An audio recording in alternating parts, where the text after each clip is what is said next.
8 साल की छोटी सी लड़की अपने पापा के साथ छुपन छुपाई खेल रही थी। तभी अचानक दरवाजा जोर से खुला और 2 गुंडों ने उसके पापा को अंदर धकेल दिया। लड़की कुछ समझ पाती उससे पहले ही गुंडों में से एक ने छुरा निकालकर सीधे उसके पापा के सीने में घोंप दिया। घायल होने के बावजूद उसके पापा ने अपनी आखिरी सांसों में भी उसे एकदम चुप रहने को कहा, लेकिन तभी अचानक उसके सिर पर एक भारी हथौड़ा पड़ा, जिससे उसके ताजे खून के छींटे लड़की के चेहरे पर आ लगे। ठीक उसी पल उसके पिता को बाहर घसीट लिया गया। सुशी को लगा वह बच गई है, लेकिन एक आदमी हथौड़ा लेकर वापस लौट आया। सुशी ने सांस रोक ली, जबकि वह बिस्तर पर बैठकर हथौड़ा घुमाने लगा। उसकी धड़कनें तेज होती चली गईं। उसे लगा कि हत्यारा उसे भी मार देगा, और तभी वह पकड़ ली गई।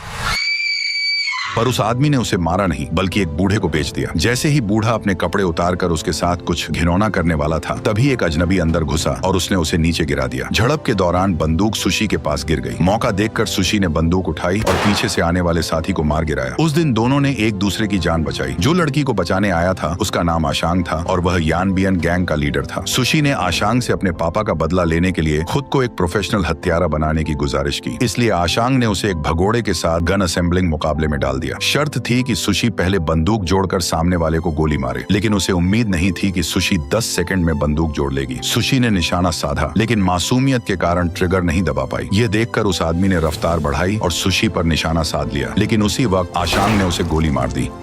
इसके बाद आशांग उसे ट्रेनिंग देने लगा। ट्रेनिंग के दौरान सुशी को आशांग से प्यार हो गया, जिससे वह भी खुश था। जल्द ही सुशी को अपने पिता के हत्यारे का सुराग मिला। वह कुल्हाड़ी लेकर उसके घर पहुंची, लेकिन वहां पहले से जाल बिछा था। सुशी पकड़ ली गई। हमलावर ने हथौड़ा उठाया, पर जानलेवा वार नहीं किया, बल्कि उसने बताया कि उसने उसके पापा को नहीं मारा, बल्कि असली कातिल कोई और ही है। वह सच बताने ही वाला था कि अचानक खिड़की टूट गई। आशांग मौत बनकर अंदर आया और पल भर में सबको खत्म कर दिया। उसने फिर से सुशी की जान बचा ली। इस हादसे के बाद सुशी ने आशांग से अपने प्यार का इजहार किया। आशांग मान गया और दोनों ने शादी कर ली। लेकिन हनीमून पर एक रहस्यमयी कॉल आते ही वह सुशी को अकेला छोड़कर चला गया। जब वे दोबारा मिले तो आशांग एक लाश बन चुका था। वह असल में उसके पिता के कातिल को ढूंढ रहा था। सुराग मिलते ही वह सुशी की आखिरी इच्छा पूरी करना चाहता था, लेकिन धोखे से मारा गया। यह सुनकर सुशी टूट गई और बदला लेने की ठान ली। वह अकेले ही दुश्मन के अड्डे में घुस गई और एक गुर्गे को मार गिराया। उसे अंदाजा नहीं था कि सामने सैकड़ों हथियारबंद लोग हैं। सुशी मंजिल दर मंजिल सबको मारते हुए आगे बढ़ती रही। अपनों की मौत का बदला लेने के लिए वह पूरी ताकत से सबसे ऊपरी मंजिल तक पहुंची और बिना रुके चाकू से हमला करती रही। हर वार घातक था, लेकिन सुशी भी इंसान थी। भीड़ और लगातार हमलों के बीच उसकी ताकत जवाब देने लगी। तभी एक मोटे आदमी ने उसका गला दबोच लिया और उठाकर नीचे पटक दिया। बाल पकड़ते ही सुशी संभल नहीं पाई। तभी उसके हाथ कुछ सख्त लगा, जिसे उसने मोटे के घुटनों पर दे मारा। उसने बाल छोड़ दिए और सुशी ने उसके चेहरे पर वार कर दिया। मोटा चकराया तो सुशी उस पर हावी हो गई। उसने शेल्फ से रस्सी उठाकर उसके गले में डाल दी। दम घुटने से वह गिर गया। सुशी जमीन पर उतरकर रस्सी और कसती रही और एक दौड़ लगाकर कांच तोड़ते हुए बिल्डिंग से बाहर कूद गई। सुशी ने अकेले ही पूरे हत्यारे संगठन का सफाया कर पिता का बदला ले लिया। जैसे ही वह वहां से जाने लगी, पुलिस ने उसे घेर लिया। महीनों से पीछा कर रही पुलिस उसकी काबिलियत देखकर दंग रह गई। तभी खुफिया एजेंसी ने उसे बेहोश कर एक खास मिशन के लिए अपने साथ ले लिया और चुपचाप उसकी प्लास्टिक सर्जरी कर दी। जब सुशी की आंख खुली तब उसका चेहरा बदल चुका था। उसे एक सीक्रेट बेस में बंद रखा गया था, जहाँ वेंटिलेशन से जहरीली गैस छोड़कर उसे बार बार बेहोश किया जाता था। लेकिन इस बार जब हथियारबंद गार्ड उसे बेहोश समझकर लेने आए, तभी नाटक कर रही सुशी अचानक जाग गई और हमला शुरू कर दिया। उसे लगा यहाँ कुछ गलत हो रहा है, लेकिन अंदर लड़कियां बैले डांस कर रही थीं। सुशी हैरान थी कि यहाँ ये सब क्या चल रहा है। तभी गार्ड उसका पीछा करने लगे और उसने पूरी ताकत से भागने की कोशिश की। भागते समय उसने एक और कमरा खोल दिया, जहाँ लोग खास तौर पर खाना बनाना सीख रहे थे। उसकी हैरान हालत देखकर लगा जैसे वहाँ के लोग इसकी आदत डाल चुके हों। इतने में सभी गार्ड उसके पीछे आ गए और एक ने उसे पकड़ लिया। जैसे ही वे उसे काबू में करने वाले थे, सुशी ने चाकू निकालकर गार्ड को जकड़ लिया। उसे लगा वह भाग निकलेगी, लेकिन दरवाजा खोलते ही सामने एक मंच आ गया, जहाँ लोग उसे शांति से देख रहे थे। घबराई हुई सुशी बस इस अजीब जगह से निकलना चाहती थी। उसने एक दरवाजा लात मारकर खोला, जहाँ कुछ लड़कियां मेकअप सीख रही थीं। वे उसकी हरकतों पर बिल्कुल नॉर्मल थीं, क्योंकि यहाँ लाया गया हर शख्स पहले भागने की कोशिश कर चुका था और नाकाम रहा था। सुशी डरने लगी कि कहीं वो भी यहीं फंसकर न रह जाए। वह हड़बड़ाहट में बाहर निकलने का रास्ता पूछने लगी। तभी छोटे बालों वाली एक लड़की आई और रास्ता दिखाने का वादा कर साथ चलने लगी। उसने सीक्रेट एग्जिट खोल दिया और वे बाहर आ गए। तभी लड़की ने सुशी को नीचे कूदने को कहा। करीब 10 मीटर की ऊंचाई देखकर जब वह हिचकिचाई, तब लड़की खुद नीचे कूद गई। उसे सही सलामत देख सुशी ने आदमी की जांघ में चाकू घोंपकर उसे धक्का दिया और खुद भी छलांग लगा दी, लेकिन जमीन छूने से पहले ही लड़की ने गोली चला दी। दरअसल यह सब उसी की साजिश थी। उसका नाम क्वॉन था। यहाँ उसी का खुफिया एजेंटों का ट्रेनिंग सेंटर चलता था। चीफ सुशी की काबिलियत पहचान चुकी थी और उसे एक खास मिशन के लिए ट्रेन करना चाहती थी, लेकिन आशांग के जाने के बाद सुशी जीना नहीं चाहती थी। चीफ के पास उसे मनाने का एक और तरीका था। उसने अल्ट्रासाउंड रिपोर्ट दिखाकर बताया कि वह आशांग के बच्चे की मां बनने वाली है। वह जानती थी कि बच्चा ही औरत की सबसे बड़ी कमजोरी है। साथ ही उसने उसे 10 साल बाद नई पहचान और रिटायरमेंट फंड का वादा भी किया। आखिरकार सुशी बच्चे के लिए मजबूरन मान गई। इसके बाद लोगों के बीच छुपकर रहने की उसकी ट्रेनिंग शुरू हुई, लेकिन टीचर बनकर छुपे रहना उसके बस का नहीं था, क्योंकि पढ़ते ही उसे नींद आने लगती थी और खाना या मेकअप करना भी उसे नहीं आता था। मार्शल आर्ट में माहिर होने के बावजूद वह बाकी कामों में कमजोर थी। जल्दी ही चीफ उसे डांटने लगी। इसी दौरान अचानक एक औरत चाकू लेकर अंदर घुस आई और चिल्लाई कि बाहर का रास्ता कहाँ है। साफ था वह नई पकड़ी गई थी। बाकी औरतें शांत रहीं, क्योंकि वे भी इससे गुजर चुकी थी। चीफ ने इशारा किया कि सियोन उसे बाहर निकलने का रास्ता दिखाए। सुशी समझ गई कि आगे क्या होने वाला है। कुछ समय बाद सुशी ने अपने बच्चे को जन्म दिया। जैसे जैसे बच्चा बड़ा हुआ, उसकी जिम्मेदारी भी बढ़ती गई। वह ट्रेनिंग में अव्वल आने के लिए कड़ी मेहनत करने लगी ताकि जल्द बाहर जा सके। उसकी तड़प देखकर चीफ ने उसे एक मौका दिया। उसने कहा कि अगर सुशी एक आदमी को मार दे तो मिशन के बाद वह अपनी बेटी के साथ बाहर जा सकेगी। मौका मिलते ही सुशी ने काम पूरा करने का फैसला किया। उसी रात वह हथियार लेकर आदमी के घर घुसी, लेकिन आदमी पहले से तैयार बैठा था। जैसे ही उसने अंदर कदम रखा, आदमी ने तलवार से उसकी बंदूक गिरा दी और हमला शुरू कर दिया, पर सुशी ने उसे दबोच लिया। जब वह छूट नहीं पाया तो उसने हाथ बदलकर वार किया। सुशी के पीछे हटते वह उसके चंगुल से निकल गया और दोनों में जोरदार लड़ाई शुरू हो गई। आदमी की फुर्ती भी कम नहीं थी, फिर भी सुशी ने आखिरकार उसे मार गिराया और मिशन पूरा किया। चीफ के दिए मिशन में पास होने के बाद उसे नई जिम्मेदारी मिली। अब वह नई पहचान के साथ लोगों के बीच छुप गई। सुशी अपनी बेटी के साथ शांति से रहना चाहती थी, लेकिन पड़ोस में रहने वाला ह्योनजू उसे पसंद करने लगा और बार बार घर आकर हालचाल पूछने लगा। सतर्क होकर सुशी ने उसकी जांच करवाई, लेकिन ह्योनजू के जासूस न होने की खबर मिलते ही वह बेफिक्र हो गई। जल्द ही उसकी बेटी का स्कूल में एडमिशन हो गया। सुशी मिशन के साथ बेटी की देखभाल करती रही और ह्योनजू हमेशा उसके आसपास रहने लगा। ह्योनजू की वजह से सुशी और बेटी खुश रहने लगी। धीरे धीरे दोनों करीब आए और दोनों को एक दूसरे से प्यार हो गया। लेकिन तभी अचानक आई एक फोन कॉल ने सब रोक दिया। टीम लीडर ने उसे नया मिशन सौंपा और उसे मिशन पूरा करने के लिए ह्योनजू से अपनी दोस्त के एक्सीडेंट का झूठ बोलना पड़ा। उसने ह्योनजू को घर की चाबी देकर वहां रुकने को कहा। इधर सुशी अपनी जूनियर के साथ एस्कॉर्ट बनकर टारगेट का डेटा चुराने पहुंची। मोबाइल मिलते ही सुशी ने वॉशरूम का बहाना बनाया और पेन ड्राइव से सारी जानकारी निकाल ली। उसने मोबाइल का डेटा कॉपी कर पेन क्लिप में छिपा लिया। 10 सेकंड में काम पूरा हो गया। कमरे में लौटते ही उसने देखा कि उसकी जूनियर पकड़ी जा चुकी है। शक बढ़ते ही सुशी को जूनियर की खातिर आदमी का फोन सौंपना पड़ा। चालाक आदमी समझ गया कि डेटा कॉपी हो चुका है, इसलिए मजबूरन सुशी ने क्लिप भी उसके हवाले कर दी।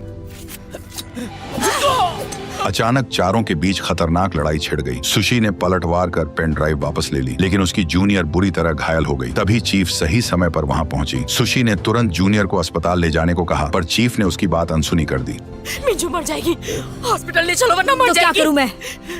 तुम्हें अपना काम ठीक से करना चाहिए था। सुशी अपनी जूनियर को दम तोड़ते देख बेबस खड़ी रही। चीफ का नियम साफ था, ताकतवर बचेगा और कमजोर मरेगा। घर लौटकर सोफे पर सो रही बेटी को देखते ही सुशी टूट गई और उसे उसके फ्यूचर की चिंता होने लगी। पानी की आवाज में उसने आंसू छिपाने की कोशिश की, फिर भी ह्योनजू ने सब सुन लिया। उसने सुशी को रोते देखा तो बिना सवाल किए उसे गले लगा लिया। उस सहारे से दोनों के बीच प्यार और गहरा हो गया। लेकिन जैसे ही ह्योनजू ने उसे शादी के लिए प्रपोज किया, सुशी हिचकिचा गई। उसे डर था कि उसकी असलियत उसे डरा देगी। अगर तुमने मेरी सच्चाई जान ली तो डर जाओगे और मुझे छोड़कर चले जाओगे। तुम चाहे जो भी हो, जैसी भी हो, मैं तुम्हारा साथ नहीं छोड़ूंगा।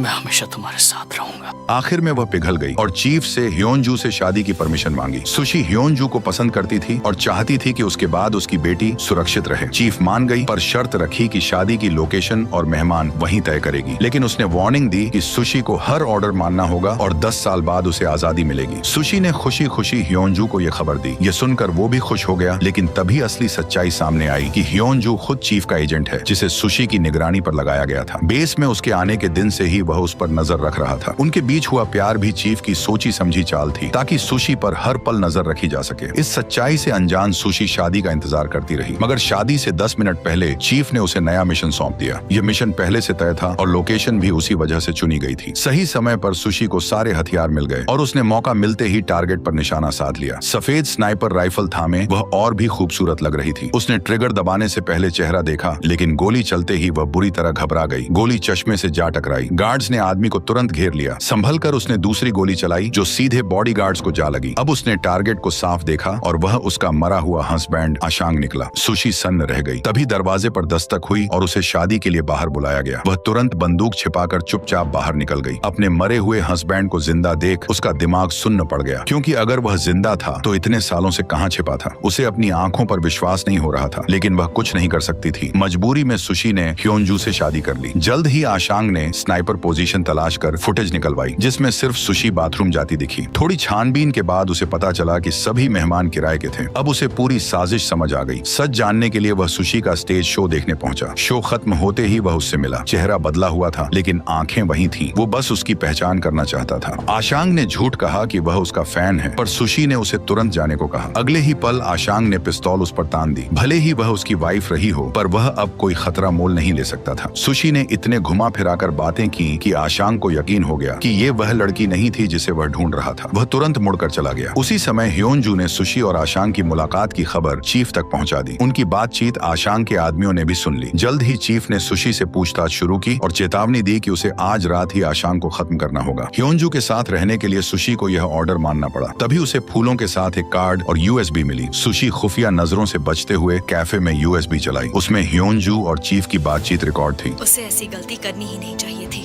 किसी भी इंसान से ऐसी गलती हो सकती है। गलत फहमी मत पालो। तुम्हारी शादी भी एक मिशन ही है। सच सुनते ही उसका दिल टूट गया। जिसे वह प्यार समझती रही वह एक जाल निकला। बदला लेने के लिए उसने आशांग को मैसेज भेजा कि उसे मारने एक सीक्रेट एजेंट आने वाली है। खबर मिलते ही आशांग के आदमियों ने एजेंट को पकड़ लिया। चीफ समझ गई कि सुशी ने उसे धोखा दिया है, लेकिन उसने ह्योनजू को कुछ नहीं बताया। बस इतना कहा कि वह सुशी पर नजर रखे। उधर सुशी ह्योनजू से बदला लेना चाहती थी, पर वह सही वक्त का इंतजार करती रही। चीफ ने पकड़े गए एजेंट को छुड़ाने के लिए नया प्लान बनाया। वह एजेंट के बदले सुशी की अदला बदली करेगी और उसी मौके पर आशांग को खत्म कर देगी। आशांग ने सौदा मंजूर कर लिया। तय जगह पहुंचने से पहले ही आशांग मोटरसाइकिल पर सामने आ गया। उसने चीफ की गाड़ी रुकवा दी और पलक झपकते गार्ड्स को मार गिराया। चीफ ने बंदूक उठाई ही थी कि पीछे से एक ट्रक ने जोरदार टक्कर मार दी। अफरा तफरी में सुशी ने मरे गार्ड से हथकड़ी की चाबी निकाल ली। हालात पलट चुके थे। आखिर में आशांग उसे उसके अपार्टमेंट के बाहर छोड़ गया और सेफ्टी के लिए एक बंदूक भी थमा गया। लेकिन जैसे ही सुशी अपने अपार्टमेंट के नीचे पहुंची, तभी अचानक ऊपर जोरदार धमाका हुआ। उसका दिल दहल गया। उसने ऊपर देखा तो ह्योनजू अपनी बेटी को सीने से लगाए खिड़की से नीचे गिर रहा था। सुशी पागलों की तरह दौड़ी। उसने हाथ फैलाकर अपनी बेटी को पकड़ने की कोशिश की, लेकिन अगले ही सेकंड दोनों जमीन पर जोर से आ गिरे। सुशी ने दौड़कर बेटी को गोद में उठा लिया, पर बहुत देर हो चुकी थी। उसकी सांसें थम चुकी थी। ह्योनजू किसी तरह आखिरी सांस तक खुद को संभाले रहा। वह कुछ कहना चाहता था, लेकिन सुशी को बिखरते देख उसने भी वहीं दम तोड़ दिया। उस पल सुशी का गुस्सा 7वें आसमान पर पहुंच चुका था। उसे यकीन हो गया कि यह सब चीफ ने करवाया है। बदले की आग और भड़क उठी। अब वह सिर्फ एक चीज चाहती थी, चीफ की मौत। लेकिन तभी चीफ ने चुपचाप एक मॉनिटर ऑन कर दिया। स्क्रीन पर धमाके से पहले की फुटेज चलने लगी। असल में जिस सीक्रेट एजेंट को सुशी ने पकड़वाया था, उसने ही उसका एड्रेस बता दिया था। उसी जानकारी पर आशांग के आदमी घर तक पहुंच गए। जब ह्योनजू बेटी को लेकर लौटा, तभी उन लोगों ने उस पर हमला कर दिया। ह्योनजू समझ गया कि यह सब आशांग का प्लान है। बेटी को बचाने के लिए उसने आशांग से बात की। उधर से जवाब मिला कि अगर जिंदा रहना है तो अपने हाथों से बच्ची को मार दो। तभी एक आदमी ने उसके सामने चाकू फेंक दिया, लेकिन ह्योनजू उस बच्ची को अपनी बेटी मान चुका था। उसने चाकू उठाया और पूरी ताकत से लड़ पड़ा। दुश्मन ज्यादा होने की वजह से वो टिक नहीं पाया और दोबारा पकड़ लिया गया। तभी ह्योनजू को एक सच के बारे में पता चला कि जिस गुंडे ने सुशी के पिता को मारा था, वह कोई और नहीं बल्कि खुद आशांग था। ये सुनते ही सुशी के पैरों तले जमीन खिसक गई। इसके बाद उसे और बम को एक साथ बांध दिया गया। प्लान एकदम साफ था। जैसे ही सुशी नीचे पहुंचेगी, तभी धमाका होगा। आशांग जानता था कि सुशी कितनी खतरनाक है। वह उसे इतना तोड़ देना चाहता था कि वह खुद एजेंसी के खिलाफ खड़ी हो जाए। पर उससे एक गलती हो गई। चीफ के पास पूरे घर की फुटेज मौजूद थी। सच सामने आते ही सुशी के भीतर सिर्फ गुस्सा बचा। उसने कार सीधे छत पर चढ़ाकर आशांग के अड्डे में घुसा दी। अंदर कदम रखते ही उसने एक एक कर सबको मार गिराया। कुछ ही मिनटों में चारों तरफ लाशें बिछ गईं। आखिरकार आशांग अपने ठिकाने से बाहर निकला, लेकिन सुशी के दिमाग में अभी भी एक ही सवाल घूम रहा था कि क्या कभी आशांग ने उससे सच्चा प्यार किया था। तभी आशांग ने बेझिझक सच बोल दिया। उसने कहा कि वह कभी सुशी से प्यार नहीं करता था। उसने जो कुछ भी किया सिर्फ एक मकसद से किया। वो सुशी को अपने पास रखना चाहता था। उसे अपना सबसे तेज और सबसे खतरनाक हथियार बनाना चाहता था। लेकिन किस्मत ने खेल पलट दिया। ये सुनते ही सुशी भीतर से टूट गई। उसने पिस्तौल फेंकी, छोटी छुरी निकाली और बिना पल गवाए आशांग पर झपट पड़ी। वह उसकी सिखाई हर चाल उसी पर आजमा रही थी। दोनों टॉप लेवल फाइटर आमने सामने थे। घर के अंदर शुरू हुई लड़ाई सड़क तक पहुंच गई। कोई पीछे हटने को तैयार नहीं था। तभी आशांग के आदमी वहां पहुंच गए। उन्होंने उसे बचाया और भागने के लिए एक बस हाईजैक कर ली। सुशी उनके पीछे दौड़ी, लेकिन एक कार से टकराकर जमीन पर गिर गई। मौके का फायदा उठाकर आशांग ने बस उसके ऊपर चढ़ा देने का हुक्म दिया। बस पूरी रफ्तार से उसकी ओर बढ़ी, मगर आखिरी पल में वह लुढ़क कर किनारे हो गई। सुशी अब उसे जिंदा छोड़ने वाली नहीं थी। वह तुरंत उठी, हथौड़े से कार की विंडशील्ड तोड़ी, इंजन स्टार्ट किया और बोतल से एक्सीलरेटर दबा दिया। फिर बोनट पर चढ़कर उल्टे हाथ से स्टीयरिंग संभालते हुए बस का पीछा करने लगी। गाड़ी पास आते ही वह छलांग लगाकर बस के पीछे लटक गई। मौका मिलते ही खिड़की तोड़ अंदर घुस गई। गुंडों ने उसे घेर लिया, पर उसकी ताकत के आगे वे टिक न सके। तब आशांग को खुद सामने आना पड़ा और सुशी भी आर पार की लड़ाई के लिए तैयार हो गई। आशांग के कमजोर पड़ते ही उसने गुंडों को बुलाया और पीछे से सुशी पर वार किया। दर्द के बावजूद सुशी ने ड्राइवर पर हमला कर दिया, जिससे बस पलट गई। टक्कर में घायल आशांग हिल भी नहीं सका और सुशी को मौका मिल गया। उसने कुल्हाड़ी उठाई, पर वार करने से पहले ही उसके हाथ रुक गए। आशांग मुस्कुराया और ठीक उसी तरह सीटी बजाने लगा जैसे उस रात जब उसने सुशी के पिता को मारा था। वह आवाज आज भी उसके भीतर जिंदा थी। एक ही पल में सारा गुस्सा तूफान बनकर लौट आया। इस बार वो बिल्कुल नहीं घबराई। उसने एक ही पल उसका सिर धड़ से अलग कर दिया और आशांग की कहानी वहीं खत्म हो गई और यहीं पर यह मूवी पूरी हो गई।